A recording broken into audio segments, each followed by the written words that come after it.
All right, everybody, we're talking about special cases and elimination. And you're saying, what do you mean special cases? Well, special cases mean when we do an elimination problem and we go to eliminate stuff and something happens not like usual. Usually when we eliminate, we get rid of either an x value or a y value, and we get left with only one variable and that we can solve for. But special cases is when we do that, something strange happens.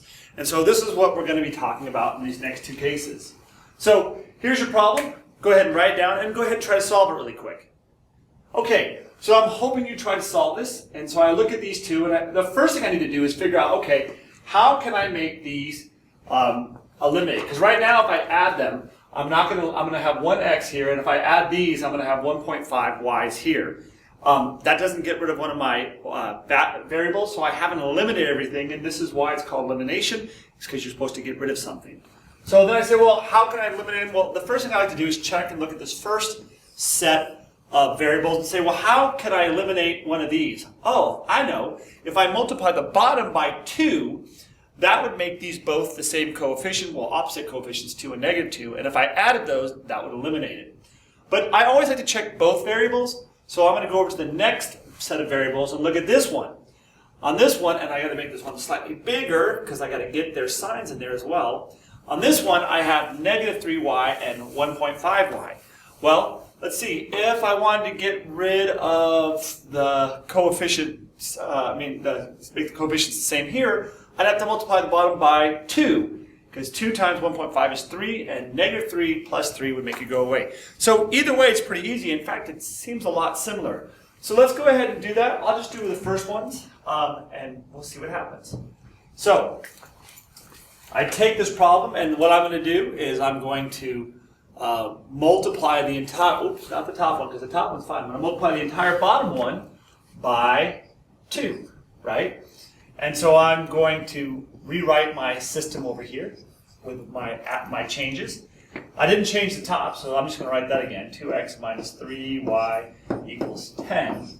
But I'm going to change the bottom. 2 times, let's see if I can get that through there. 2 times negative x is negative 2x. 2 times 1.5y is plus 3y. And 2 times 5 is 10. And I go, wait a second, I pretty much have the same problem on top of the same problem. And so I go, okay, well, let me go ahead and try to eliminate. That means I have to add them. So 2x minus 2x, well, that's 0. And negative 3y plus 3y, well, that's 0. And since they're both 0, I need to write down 0 down here, because I can't leave this blank, equals, what's 10 plus 10? Well, 10 plus 10 is 20. All right, that is weird. Is this a true statement? And the answer is no. 0 does not equal 20. It never has and it never will. So if this is not a true statement, what that means is this is a special case. And when you end up with an answer that is not true, a false statement, that means that there is no solution. So what does that mean if we're talking about graphing? No solution means if I take the two lines, if I was to graph them, they either cross, they're the same line, or they don't touch at all. And if you have no solution, that means that these two lines will never touch each other. That means they're parallel to each other, and they will never touch each other, so we will never have a solution because they will never cross. So the answer is simply no solution. Okay, let's go to the next one. Here's the next problem. Go ahead and try it. I'm hoping you try it. Did you try it? I don't think you tried it. I wish you would try it, because this is how you really, really learn. All right. So again, I look at these and I say, okay, these are not looking the same, but let's see if I can try to do something. Because right now, if I add them, 2x minus 10x is going to be negative 8x, and negative 3y plus 15y is going to be 12y. Didn't get rid of any variables there, did I? And the whole point is this is called elimination. The object is to eliminate one of my variables. So I got to go, okay. And again, I like to look at both scenarios. So the first scenario would be, look at these and say, okay, how can I make 2x and negative 10x opposites of each other so that when they add, they eliminate? Well, if I multiply the top by 5, that would make these the same, right? So I'm like, cool, I like that. And I don't have to multiply the bottom. But let's go ahead and check the second one just in case. And I look at the second one, and to make them cancel out or eliminate, I'd have to multiply the top again by, the same number, 5. Well, this is going to be one of those special cases again. So I'm going to go ahead and multiply the top by 5 so that I can make this eliminate. And so to do that, I have to multiply the entire equation by 5. And I'm going to rewrite the system now that I've multiplied through, right? So I'm going to go 5 times 2x, well, that's going to be 10x. And 5 times negative 3y, that's negative 15y.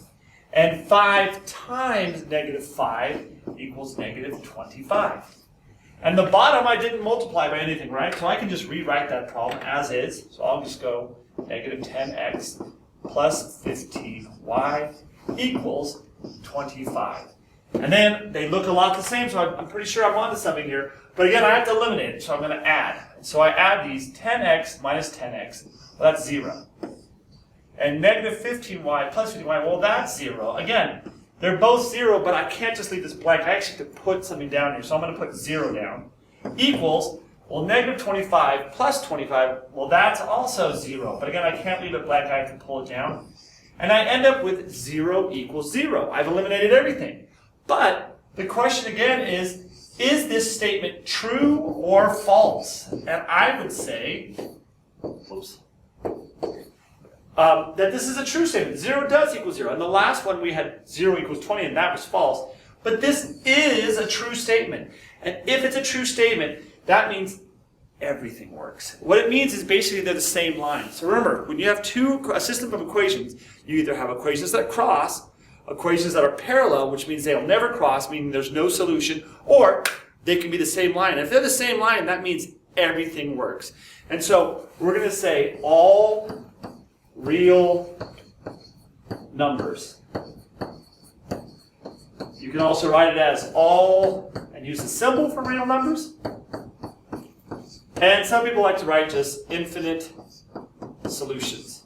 I'll accept any of those answers as the answer for that. So again, those are special cases. If you go to eliminate and you end up getting rid of both of your variables, if the statement you end up with is a true statement, you have infinite solutions or all real numbers. And if the statement you end up with is false, meaning doesn't work, then you have no solutions. All right, hope that helps. Go ahead and take care of those problems.